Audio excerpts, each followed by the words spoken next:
Je voudrais vraiment, avant de commencer, vous remercier tous et rendre grâce à Dieu qui nous a permis de nous retrouver ici aujourd'hui.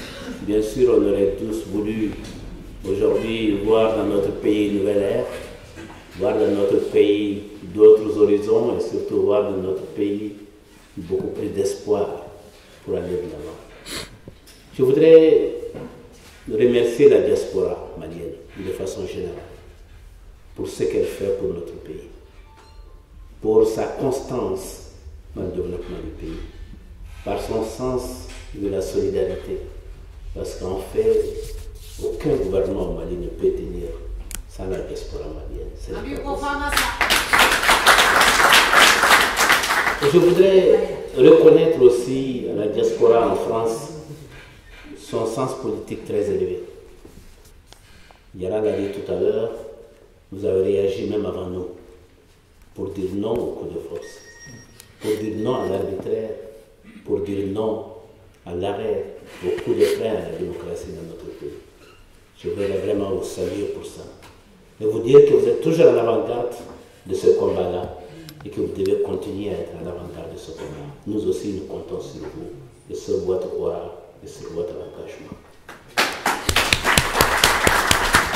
Je voudrais dire aux jeunes et aux femmes, en tout cas leurs représentants ici, que sans eux aussi, il n'y a pas d'avenir. Je dis toujours que les femmes sont les premières à se battre. C'est celles qui se lèvent tôt, qui nous chauffent l'eau, qui nous font à manger. Mais c'est elles aussi qui sont sur tous les fronts politiques et qui nous donnent le courage et la force de continuer. Pour nous, les hommes, mais aussi pour les jeunes, pour les enfants, qui doivent savoir aussi que tout ce que nous faisons, c'est pour eux, c'est pour leur avenir. Nous ne devons jamais oublier cela. Nous devons continuer à nous battre pour l'avenir de nos enfants, pour le Mali qui sera éternel au-delà de nos propres personnes. Ça fait bientôt, je ne sais pas depuis quand je suis là, bientôt 6 mois. Et ça fait, j'ai quitté en France en 84. Et depuis, je ne pense pas avoir fait une semaine d'affilée ici. Et cette fois-ci, j'ai fait des mois d'affilée, bientôt 6 mois d'affilée presque que je suis là. Je suis venu dans des conditions difficiles et je tiens vraiment à vous remercier tous. Ceux qui ont pu venir me voir, ceux qui, presque par timidité, par discrétion, se sont abstenus, mais qui n'ont cessé chaque jour de demander de mes nouvelles. ceux qui téléphonent à des amis, parfois jusque très loin. J'ai eu des coups de fil de partout en France ici, partout en Europe, mais aussi de toute la diaspora du Mali, qu'elle soit en Chine, qu'elle soit en Côte d'Ivoire, qu'elle soit je ne sais pas où, qui me connaissent, qui ne me connaissent pas, mais en tout cas qui ont appelé. Ça aussi, c'est le sens des valeurs que nous défendons dans notre pays. J'ai eu la visite d'opposants au coup d'État. J'ai eu la visite de ceux qui sont pour le coup d'État. J'ai eu la visite de beaucoup de personnalités maliennes qui, au-delà des clivages politiques, au-delà des divergences de ce côté-là, ont quand même mis en avant le sens humain des choses. Et ce sens humain, nous devons le cultiver. C'est cette humanité qui va faire que nous allons nous rapprocher, qui va faire que nous allons pouvoir nous parler, et que demain, nous allons pouvoir penser les plaies pour reconstruire ce pays-là. Je tiens vraiment à vous remercier tous, et au-delà de vous, tous ceux qui ont marqué, à un moment donné, vraiment de la sympathie, pour que je me retrouve aujourd'hui sur mes pieds. Dieu merci, aujourd'hui, ça va beaucoup mieux, c'est pas fini, mais enfin, c'est déjà mieux que quand je venais ici. Et vraiment, je remercie Dieu, et je pense que grâce à vos bénédictions, beaucoup de choses se sont facilitées, le bon Dieu nous a écoutés. Mais vous, la diaspora, nous qui sommes au Mali, ou moi-même ici, il y a plus important que tout ça. C'est notre pays, tout simplement. Ce qui nous réunit, c'est notre Mali, c'est son histoire, c'est ces hommes, ces femmes, ces jeunes qui ont fait ce pays, qui a fait notre fierté, qui a fait ce pays que nous n'oublions jamais. Et je l'ai toujours dit, partout où j'allais, que ce qui caractérise les Maliens, c'est qu'ils pensent toujours à leur pays. Ce qui caractérise les Maliens qui sont à l'extérieur, c'est que chaque jour, ils se disent « Quel jour je vais rentrer dans mon pays? Quel jour je pourrai retourner m'installer, même si c'est pour vivre ma retraite?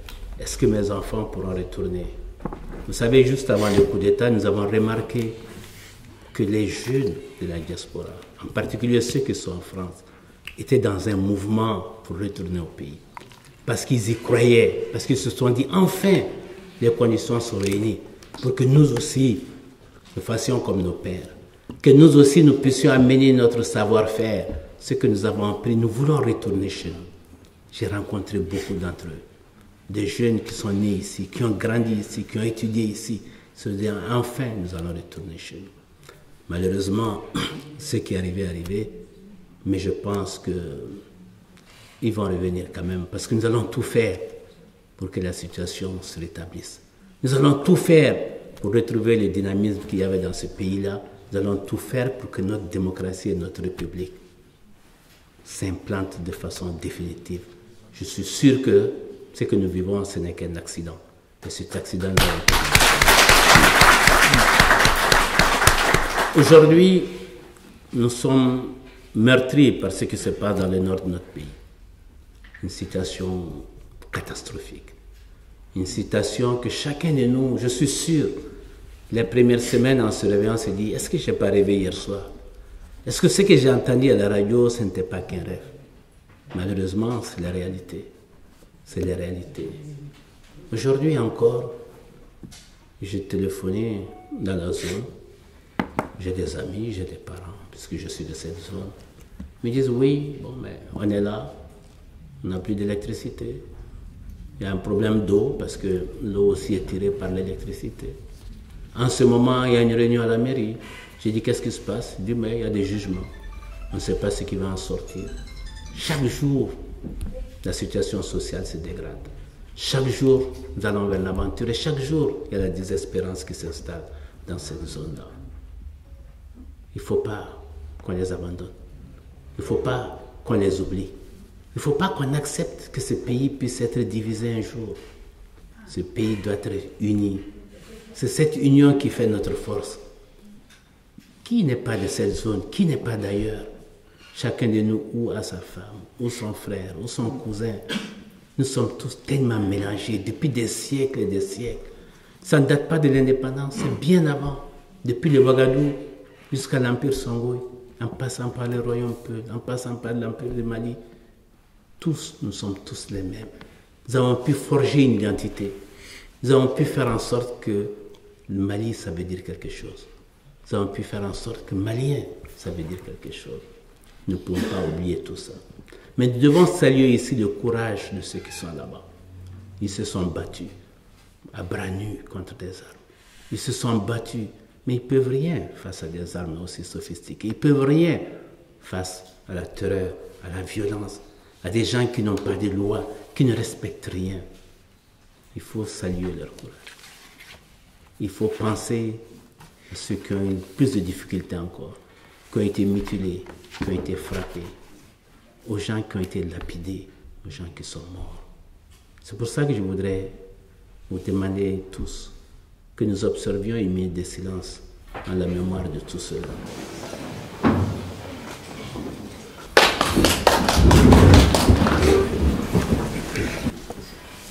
Aujourd'hui, le premier combat, c'est libérer le nord de notre pays. Le premier combat, c'est retrouver l'unité de notre pays. Pour cela, nous devons aussi saluer les amis du Mali, ceux qui se battent autant que nous, qu'ils soient la CEDEAO, qu'ils soient l'Union africaine, qu'ils soient de la communauté internationale, qu'ils soient ici en France où nous vivons. Je crois qu'il faut les saluer et les remercier, les encourager. Mais ce qui va le plus les encourager, c'est ce que nous avons fait hier à Bamako, ou avant-hier à Bamako, en nous mobilisant, en montrant que nous voulons d'eux, en montrant que nous avons besoin d'eux. Chaque pays, à un moment donné, peut avoir besoin de ses voisins. Le Mali a aidé des pays à se libérer. Les soldats maliens sont partis dans plusieurs pays en Afrique. Aujourd'hui, nous avons besoin des autres. Mais nous devons leur montrer que nous avons besoin d'eux. Et non dire non, non, on n'a pas besoin d'eux. Comme mettre un orgueil mal placé. Nous sommes fiers. Mais notre fierté ne doit pas nous empêcher de nous faire aider quand il le faut. Ça aussi, c'est une valeur qu'il faut savoir mettre en avant. Il faut savoir être humble quand il le faut, être téméraire quand il le faut. On ne devient pas téméraire pour se suicider et disparaître. Et c'est pour ça que je salue aujourd'hui la dernière résolution du Conseil de sécurité qui va dans le bon sens, mais nous devons continuer à nous mobiliser. Nous devons continuer à montrer que nous voulons de l'aide, que nous voulons que la CEDEAO nous aide. Dieu merci, l'FDR l'a dit depuis le premier jour. Dieu merci, je l'ai dit moi-même depuis le premier jour.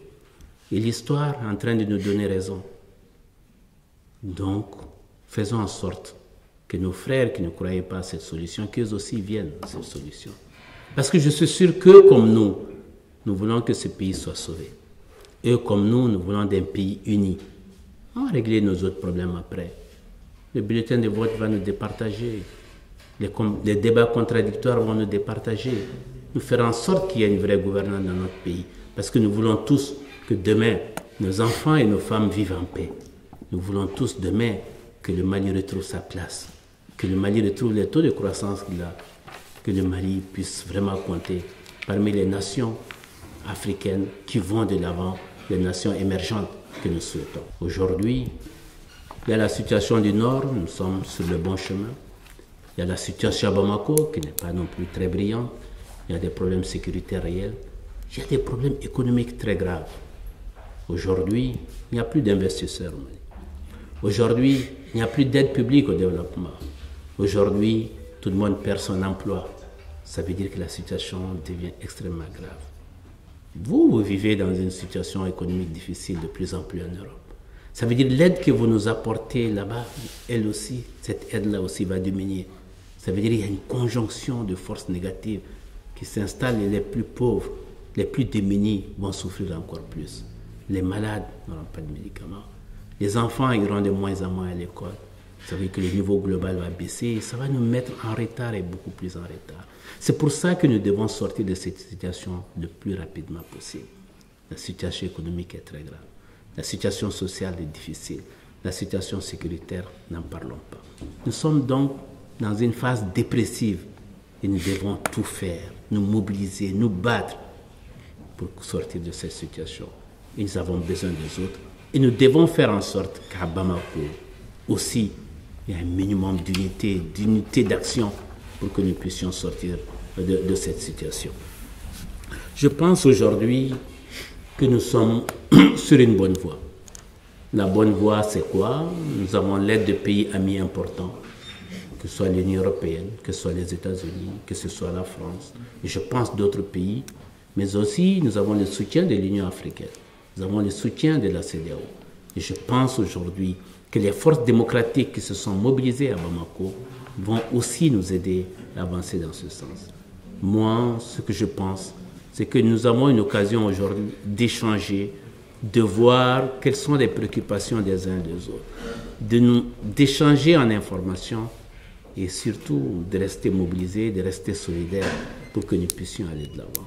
Je ne voudrais pas parler beaucoup plus longtemps, je pense que le plus difficile, c'est qu'on soit tous là, mais le plus important, c'est qu'on puisse changer, qu'on essaye nous aussi d'apporter quelque chose de positif à la marche en avant que nous souhaitons pour notre pays.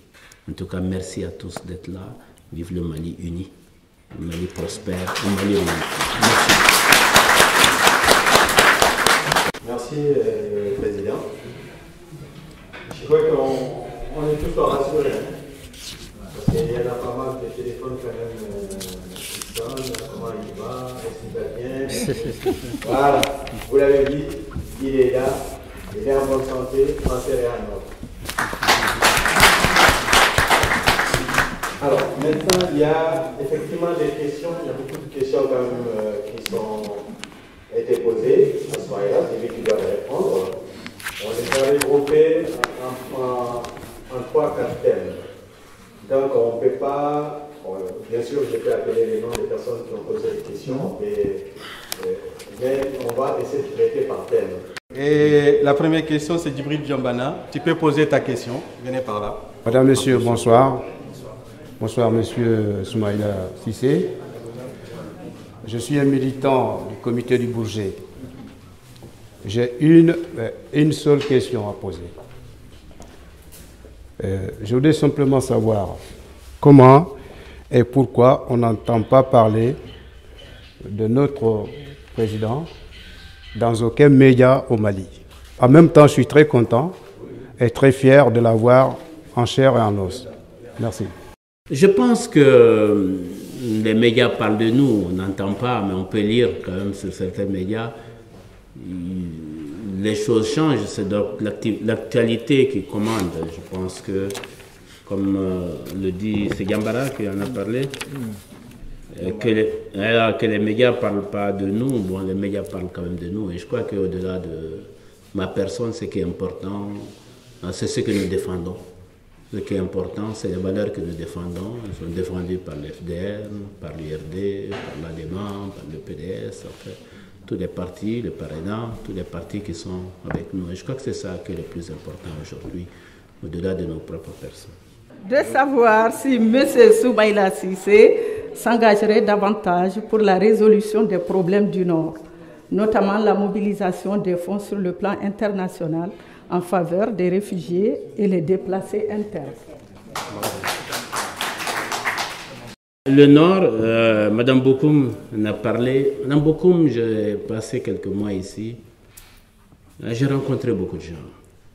J'ai été aux États-Unis, je suis resté quelques semaines. J'ai rencontré aussi des gens. Et je pense que chacun de nous, avec ses contacts, essaie de travailler pour notre pays. J'ai été à la Banque mondiale, j'ai été au Fonds monétaire. Et je leur ai dit de ne pas abandonner notre pays. Je leur ai dit que ce qu'ils doivent faire, ils doivent le faire dès aujourd'hui. Parce que dans tous les cas, plus ça traîne, plus ça va coûter cher. Et ça va coûter cher à l'ensemble de la communauté internationale. On n'abandonne pas un pays. Quelle que soit la situation, ils seront là. J'espère qu'ils ont compris, ils m'ont promis, et à la banque et au fonds, qu'après leur réunion annuelle qui se tient en ce moment au Japon, ils vont venir au Mali, évaluer la situation et voir ce qu'il y a lieu de faire. Au-delà des actions de développement habituelles, il y a des actions humanitaires à faire. Il y a des réfugiés, je n'avais pas parlé dans mon introduction, mais je pense beaucoup à eux. Il y a plus de 400 000 personnes dehors qui sont au Niger, au Burkina, en Mauritanie, et un peu partout, et même à l'intérieur du Mali. Il faut penser à eux. Il y a des enfants qui ne vont plus à l'école. Il y a des femmes qui ont des difficultés d'assistance médicale. Et les gens vivent dans des conditions très précaires.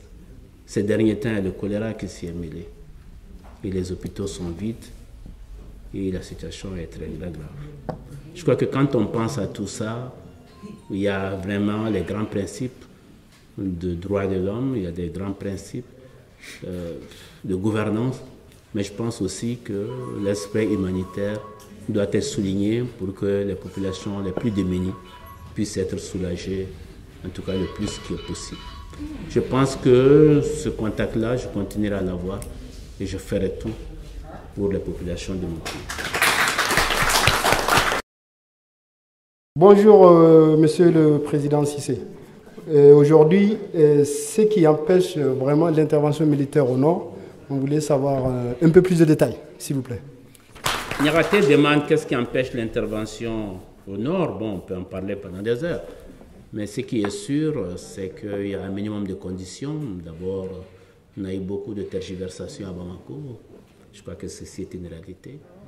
Ensuite, il faut évaluer correctement ce qu'il y a lieu de faire. Ensuite, est-ce que le dialogue est possible?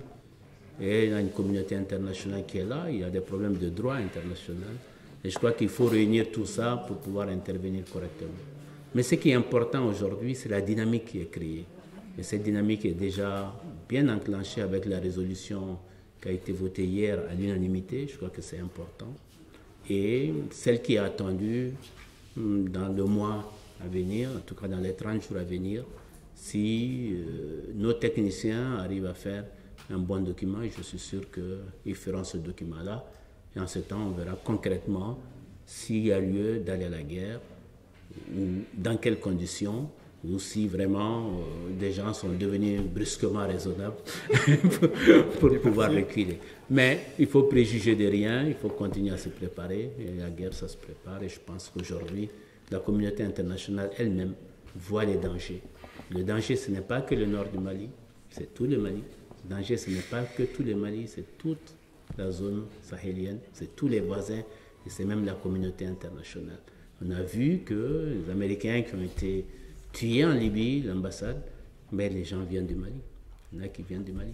Ça veut dire donc que du Mali, maintenant, on peut toucher n'importe quel pays du monde. Donc ça devient un problème international et ça ne peut pas rester comme ça. Il faut régler ce problème le plus rapidement du monde, sinon c'est un virus qui va se répandre un peu partout. Bonjour tout le monde. Également bonjour au M. Cissé. Moi, ma première question pour savoir comment va ton santé. Deuxième question, en tant que ressortissant de Niafunké, comment ça se fait que le problème qui déroule dans notre pays a été arrivé comment? Est-ce que vous pouvez nous donner une explication si vous êtes au courant de le gouvernement qui était en place, les problèmes qui nous arrivent aujourd'hui? La troisième question, quelle initiative que M. Cissé a pris pour l'avenir de notre pays? Merci. Merci. Ma santé, ça va mieux, ça va mieux. Bon, je suis encore en convalescence, j'ai encore quelques traitements avec les médecins, mais je pense que, je pense que je suis sorti de danger, c'est le plus important. Je n'ai pas bien compris la dernière question de Kanté concernant Niafunké.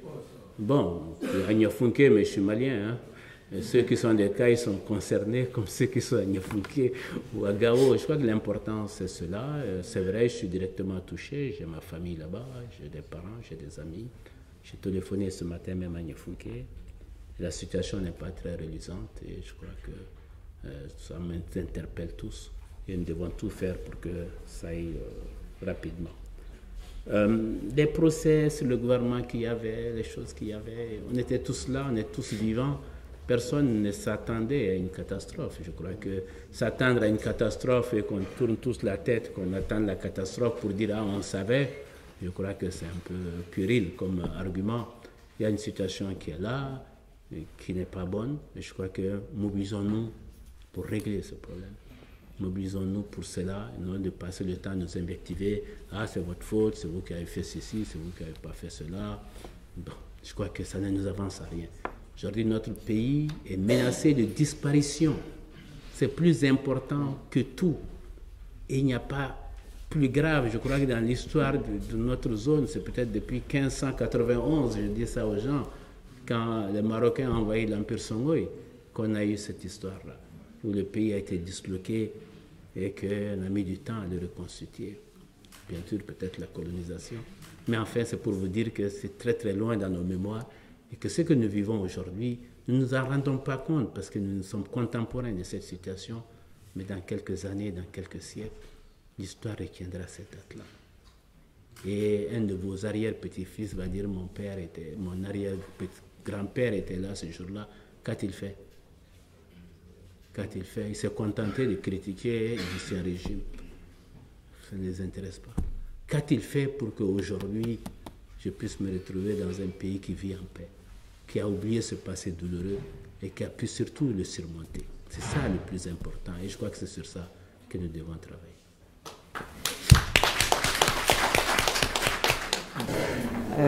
Bonjour tout le monde, je m'appelle Khadija Yatara.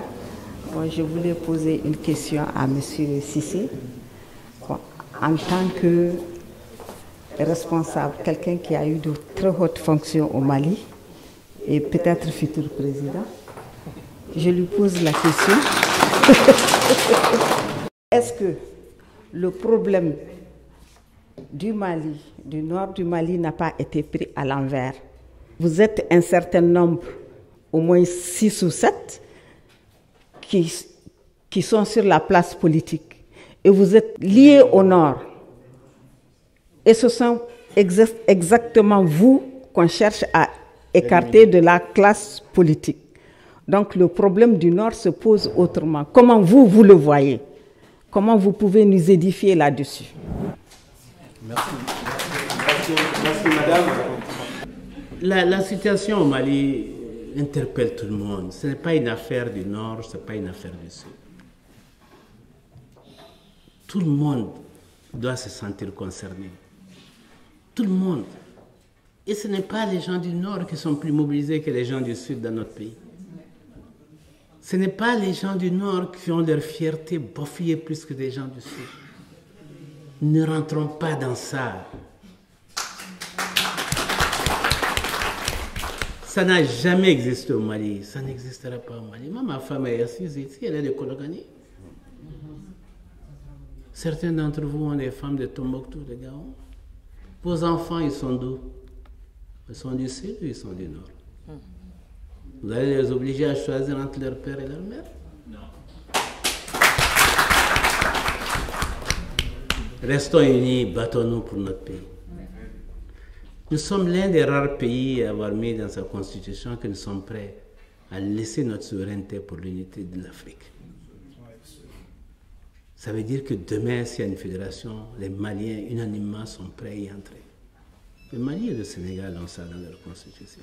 Il n'y a pas beaucoup de pays africains qui ont ça. Et quels que soient les changements de régime qu'il y a eu au Mali, personne ne l'a enlevé. Et on ne l'enlèvera pas demain. Et nous sommes prêts à continuer à nous battre pour l'union de l'Afrique. Parce que nous avons connu plus grand que le Mali actuel. Sur les mêmes terres, avec les mêmes hommes, nos mêmes ancêtres. Nous allons continuer à nous battre pour ces pays-là. Personne ne nous divisera. Personne ne fera de nous les Maliens du Nord et les Maliens du Sud. Nous resterons unis, Madame Yatara. Ne vous inquiétez vraiment pas. Soyons heureux, l'enfant du monde, soyons unis. Si vous voulez voir un beau pays, si vous voulez voir le paradis, allez-y là-bas, avant Mabo, notre capitale, l'enfant du Mali, soyons heureux. L'enfant du monde, soyons unis. Bonjour tout le monde, je m'appelle Lassana Kamara, je suis adhérent du parti FDR France. Alors, bonjour Monsieur le Président Soumaïla Cissé. Moi, j'ai juste des questions. Comment ça fait que les militaires du Mali, ils laissent leur matériel là-bas, ils sont fiers de rentrer à Bamako et il n'y a pas de matériel au Mali. la guerre, ce n'est pas question de ne pas de matériel. La guerre, c'est technique. Son fils, Saranro, il est venu au Mali et maintenant, on a 10 ans de retard. Merci beaucoup. Voilà. Deuxième question. Comment Saranro, il est toujours là-bas, c'est lui qui décide. Comment les militaires vont aller faire la conquête du Nord pour aller libérer le Nord? Voilà, j'ai 2 questions. Merci. Vous savez, il y a eu des difficultés pour l'armée. On n'est jamais fier quand on est dans une défaite. On n'est jamais fier quand on est dans une situation de faiblesse. Mais on ne peut remonter qu'en s'appuyant sur ces mêmes jambes. Quand vous êtes dernier du 100 mètres, pour gagner, c'est les mêmes jambes pour courir et pour gagner. Nous devons nous appuyer sur la même armée. Qu'est-ce qui a manqué? Qu'est-ce qui a manqué? Qu'est-ce qu'il nous faut aujourd'hui? Vous savez, les autres peuvent nous aider, mais si on n'a pas d'armée, on ne sera pas libéré. Même s'ils nous aident à reconquérir, ils ne vont pas rester là, à moins qu'on leur donne une carte d'identité malienne. Ils vont repartir chez eux. Ce jour-là, il faut qu'il y ait une armée malienne qui soit là, qui soit motivée, qui a l'éthique qu'il faut, qui a la bravoure qu'il faut, qui a les moyens qu'il faut pour dire c'est mon pays, c'est à moi de le défendre en premier. L'histoire est jalonnée de situations comme ça. Je ne vais pas prendre des pays par-ci, par-là, qui ont connu des situations dramatiques, où les armées étaient en débandade, mais qui ont su trouver la force morale pour revenir, pour se rebattre, pour reconquérir leur pays, avec l'aide d'autres, mais qui aujourd'hui ont formé les armées les plus puissantes. Parmi ces armées, il y en a qui vont nous aider, qui ont connu 30 ans, 40 ans, 50 ans de situations beaucoup plus difficiles. Ne désespérons pas de nos propres enfants, de nos propres frères. Ces Maliens qui ont perdu dans le Nord, c'est vos parents, c'est vos frères, c'est vos sœurs. On n'a pas forcément plus de vertu qu'eux. Il faut pouvoir rebondir sur ça. La défaite devait nous aider à repartir vers d'autres victoires. Et nous devons nous battre pour ces victoires-là. Et nous allons continuer à libérer le Nord. Nous allons continuer à nous battre pour la démocratie et la République, pour que chacun de nous connaisse les règles du jeu. Une fois que ces règles du jeu sont approuvées et comprises par tout le monde, je pense qu'on retrouvera notre sérénité, notre marche en avant. Je l'ai dit au début, il faut que ce soit une parenthèse. Et cette parenthèse doit être la plus fermée, la plus petite possible pour que nous allions de l'avant. Donc il ne faut pas désespérer, il faut aider cette armée à se réformer, il faut aider à voir les carences, il faut aider à remettre de l'éthique, à remettre du courage et à dire que c'est à eux de remplir leurs fonctions. Nous ne pouvons pas, nous, dans cette salle, les remplacer, même si on nous donnait les armes, même si nous avons le cœur dans la main, courageux, descendant de grands guerriers. Et je crois qu'il faut aujourd'hui que nous acceptions ces difficultés, que nous appuyions sur ces difficultés pour repartir. Le Sanogo décide, mais je crois que les choses changent petit à petit. Et ce qui est important, c'est vraiment la dynamique dans laquelle nous allons. Nous avons connu des moments très difficiles avec l'agression qu'il y a eu contre le président Dionkunda. C'était dramatique. Nous avons pu surmonter cela. Nous étions la risée du monde entier. Aujourd'hui, le président a retrouvé ses facultés. Il a pu contacter ses pairs pour que la CEDEAO vienne aujourd'hui, qu'un gouvernement plus large soit là et que les rôles des militaires soient cadrés de plus en plus. Mais je crois qu'il faut continuer dans ce sens pour que chacun retrouve la place qui est la sienne et qu'on reste dans cette perspective. Et je crois que c'est comme ça que petit à petit, par pédagogie, nous puissions vraiment remettre le pays dans le bon sens et que la gouvernance que nous souhaitons tous puisse prendre droit de cité. Je m'appelle Kassim Sy. Kassim Sy. Moi, j'aimerais poser seulement une seule petite question, à savoir quelle est la position de l'URD et du FDR par rapport à la libération du Nord et par rapport aussi aux futures élections.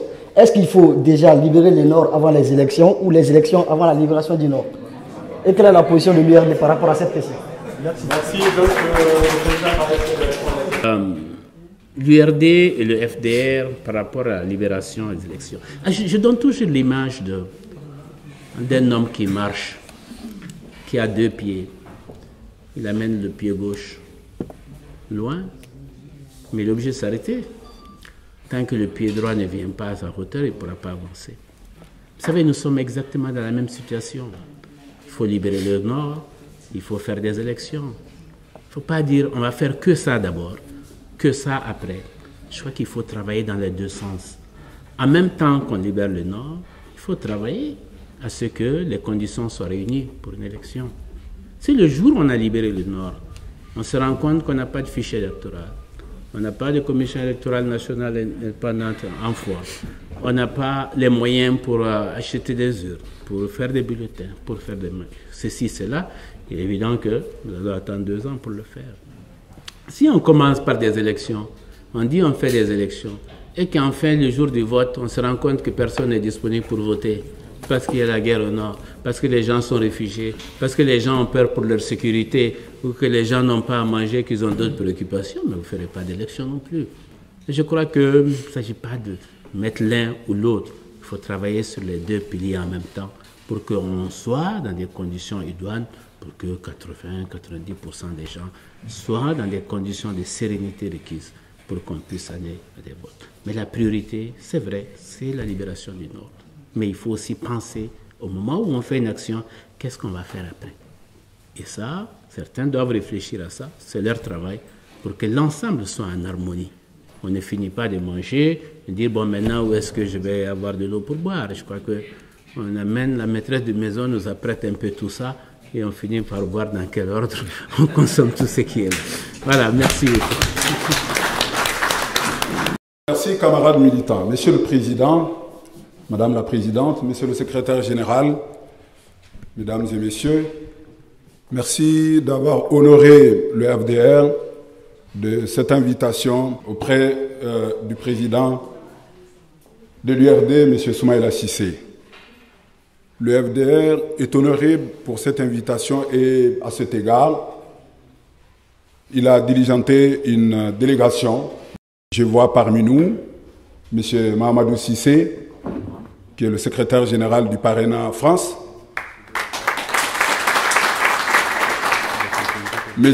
Mamadou Batili, le président du Parena France, M. Hamidou Traoré, président du PDS, et moi-même, votre modeste serviteur Amélie Diarra, secrétaire général de la section ADEMA France. Le FDR, c'est vous.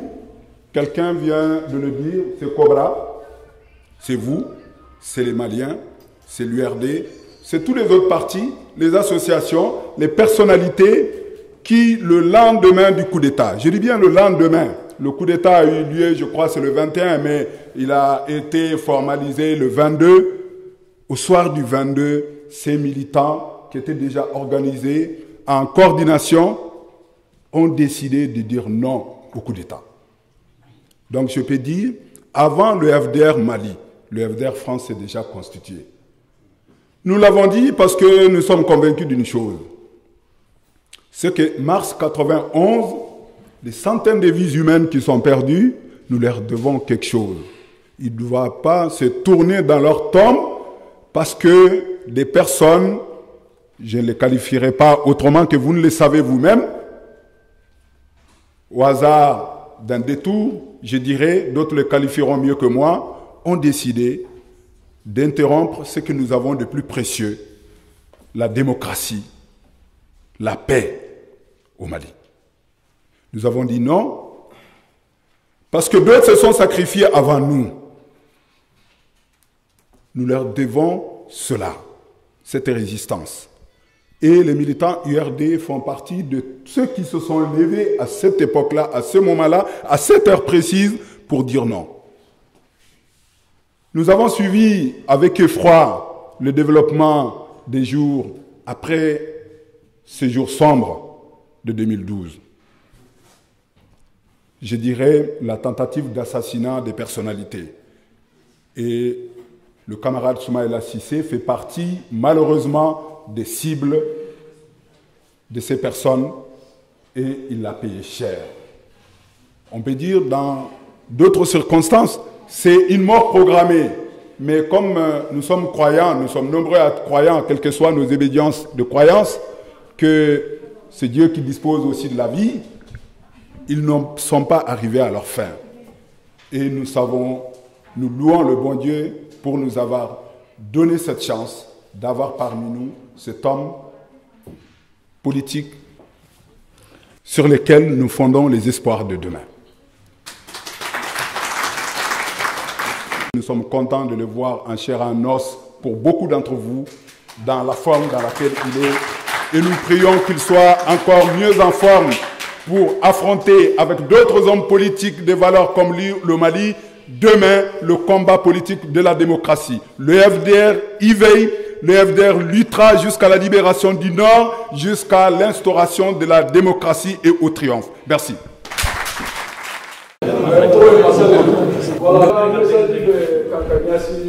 Malien bela jelendema asuraga ana koroboro ana madambe fefembe bon Mali jamana munye jamana mindambe de klenye sanakuya ani balmaya muso chamambe ya wenyero nyo keiro la meniye makanani nafulo ko ni fewnye nafulo mana ba fente entuku bo koroboro jatela Noru koka gela mbolo ka teme noru mogo yere kan parce que noru avec ko mamu de place kelen tout là il veut ta 2 heures ni fait on de la had nan ko mali an ganyo njeya ibe noru mogo contest kelen fula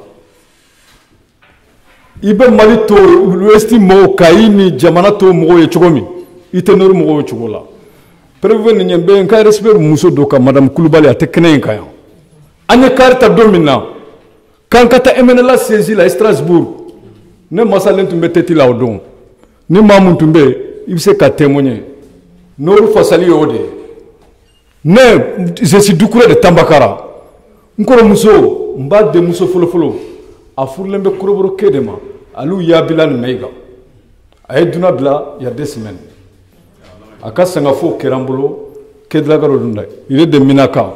Ce sont de l'armée libérateur Mali, que les 84 Burkina, ils étaient présents. Donc, je suis venu à l'Ou Yablan Megele de Minaka, à la Kahina, la Kadaeronia. Donc, Mali, en bambolo de Dignuroma, Monsieur le Président Soumaïla Sissé a ému Djabi, Djabou Nimbena. Mali fonctionnaire Benorude, Nimorombe Malido, Nena Bejera, Kayi, gouverneur, gendarme, douanier, Maragate fonctionnaire est fait. Maragate service fait. Mais ni n'antunya to de corner de fasali que 4 présence ni fait là. Voix bambolo, mo banco, a djele bagné. Mais hôtel, ambe kalanke la fait, ambe barake la fait, ambe malibé fait. Voilà, message mbembolo ka di malien bela djelema ouais nigne. Anka djeka malidla, ore kanini suraga de nigne, fula de nigne, maraga de nigne. Dambe bela, dambe ko nanga toye. Masale dukure itako. Masale dukure. Bonne folie. OK, merci. On m'a fait ka dugure fo emi fo malikola ambeka kala. Jamana be ambe mali be jamana chamana. Ni a jamana chamange. Tara Chine, tara Ghana, nanaya. Ni nanaya. Sarakole ou de la chap. Organiser un peu foyer là. Donc fin chamambeke, tout est bien cadeau là. Je crois qu'il y a eu de faux. Ni tara Ghana, avec coroboro, avec cadeau. Sarakole te.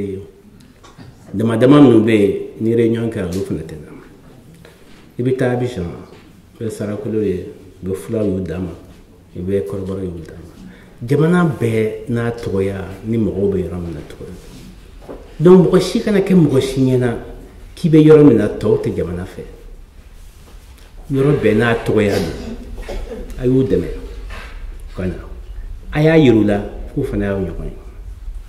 Ni tara foila ni maraka kandron be foita me ita fam. Quand ça doit être Sarakole quand on est à femme.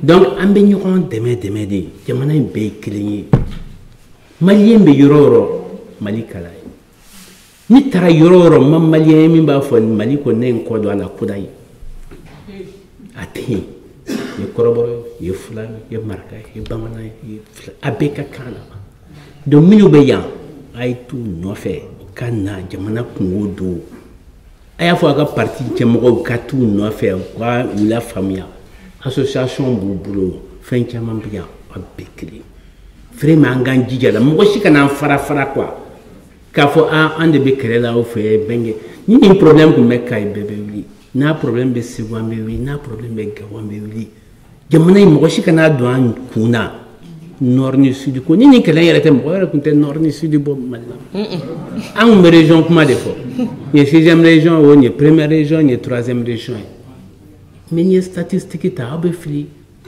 an bɛ politique kɛ an b'a dɔn mɔgɔw bɛ yɔrɔ min na i bɛ taa Kita fulaw ka ca ni maninkaw ye Kita i bɛ taa Kolonjɛba fulaw ni kɔrɔbɔrɔw ka ca ni yen Senofow ye mɔgɔw bɛ fili la kojugu jamana in tɛ jamana ye min b'a nɔ na koda ye don o don mɔgɔw bɛ taa don o don mɔgɔw bɛ na mɔgɔw donna ɲɔgɔn na fo k'a dama tɛmɛ a tɛ se ka kɛ komi jamana minnu bɛ an ka woroduguya fanw fɛ olu bara nord ni sud signification b'a la an bara o tɛ yen tuguni o an bara o tɛ yen tuguni dɛ donc mɔgɔ donna la i bɛ fili la quoi donc ala k'an dɛmɛ halisa k'an bɛn sababa ma.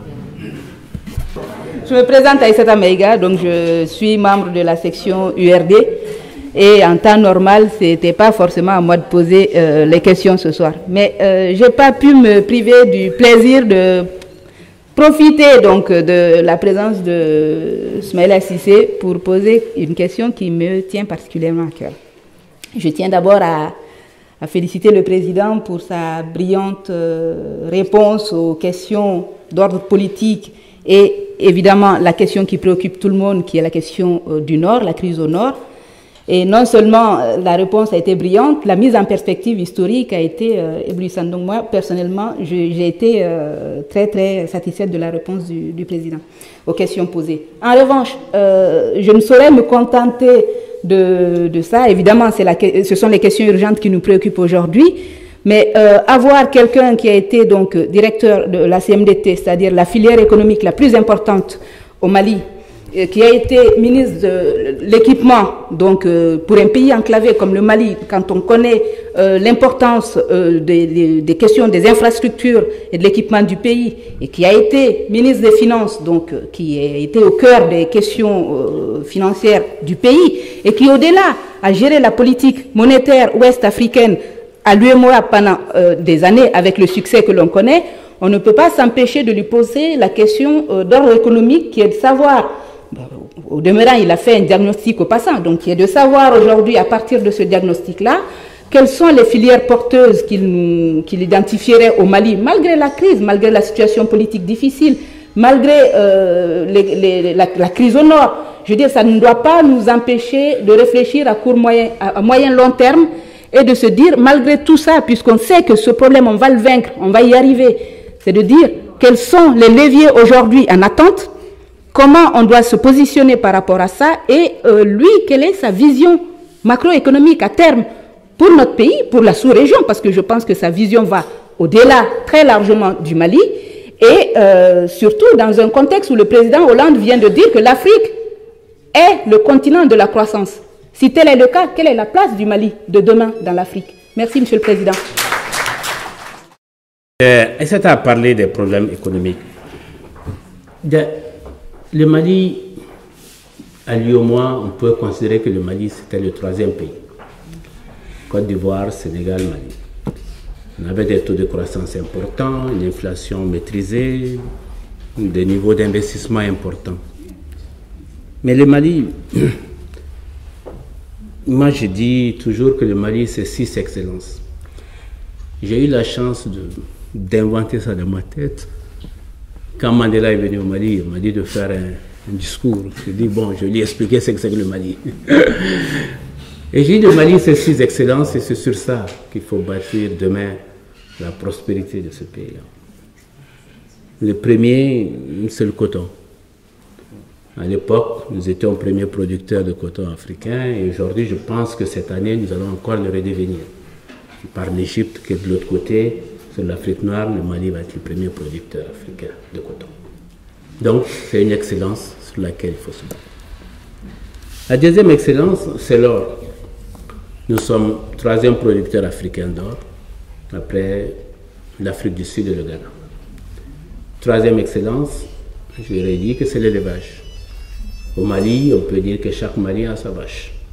Ça veut dire que c'est un grand pays d'élevage. Que si nous arrivons à faire quelque chose de cet élevage-là, nous avons là aussi un outil important pour avancer. Quatrième excellence, c'est l'Office du Niger, tout simplement. Nous avons plus d'1 million de terres irrigables par gravité. On n'a pas besoin de faire autre chose.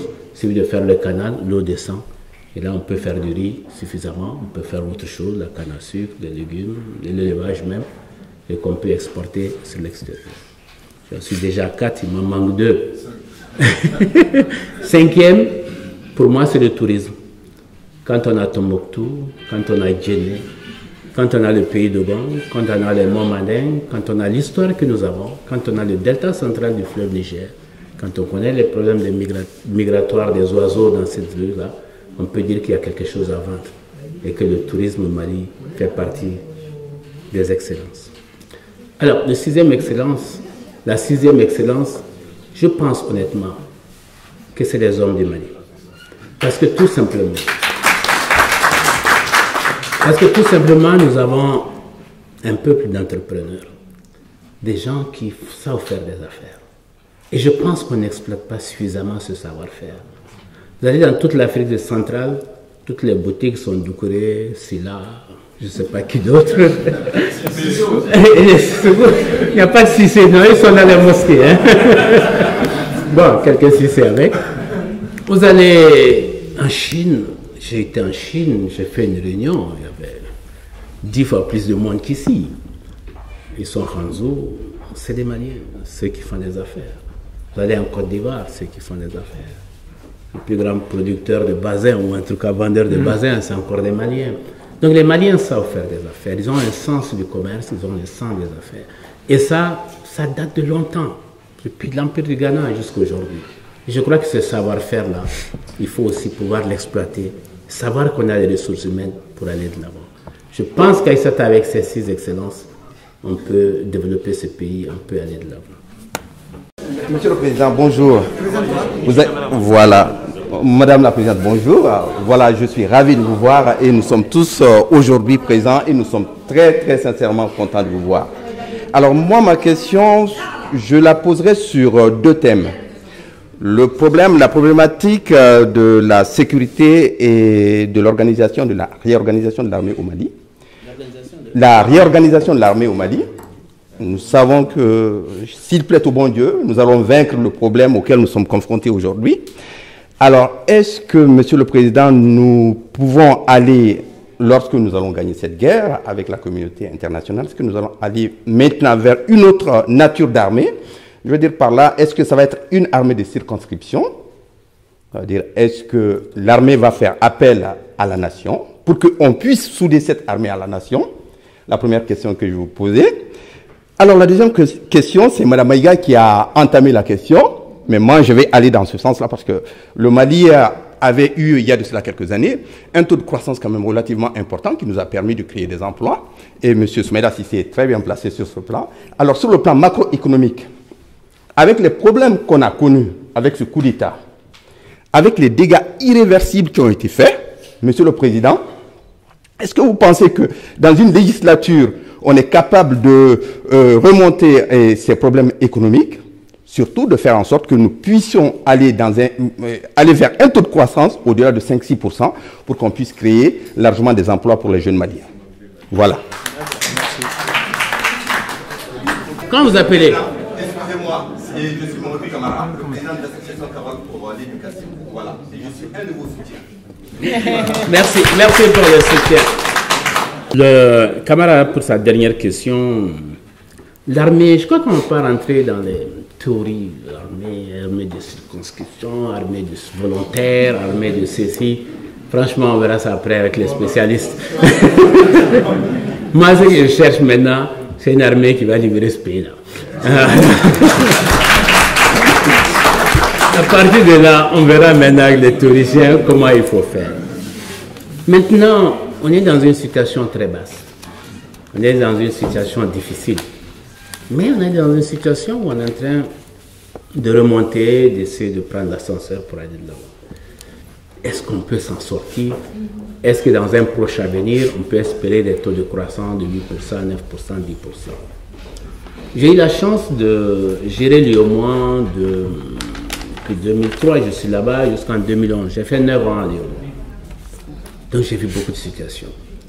J'ai vu le Togo dans des situations difficiles. J'ai vu la Guinée-Bissau avec plusieurs coups d'État, y compris l'assassinat du président. J'ai vu les coups d'État au Niger, avec Maïna Sara, avec Wanké, avec tous ces gens-là. J'ai surtout vu la Côte d'Ivoire, qui de 2002 à 2011 était dans une situation de guerre. J'ai vu les différents taux de croissance. J'ai vu la Côte d'Ivoire avec un taux de croissance de -2. Aujourd'hui, vous savez combien la Côte d'Ivoire espère? 8%. Ça veut dire que c'est possible. Et je sais qu'on n'ira pas plus bas que la Côte d'Ivoire. Parce que je sais que dans l'année, on va libérer ce pays-là. Et dans l'année, nous allons retrouver nos marques. Et nous allons avoir des élections crédibles. Et nous allons reprendre le chemin de la croissance. Parce que nous en avons les moyens. Parce que nous en avons le potentiel. Nous avons les hommes. Et nous avons des partenaires. Et nous avons des amis. En tout cas, merci à vous tous.